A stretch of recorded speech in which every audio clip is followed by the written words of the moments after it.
Hello বন্ধুরা, এই দেখুন আজকে আরেকটি নতুন ভিডিও নিয়ে চলে এলাম।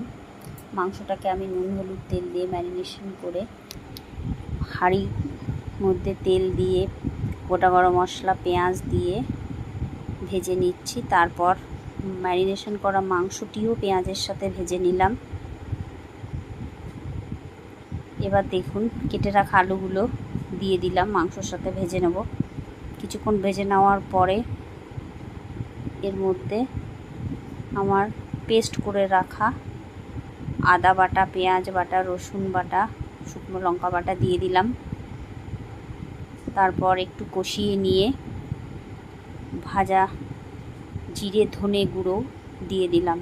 তারপর ক্রাশ করা রসুন, টমেটো কুচি দিয়ে দিলাম।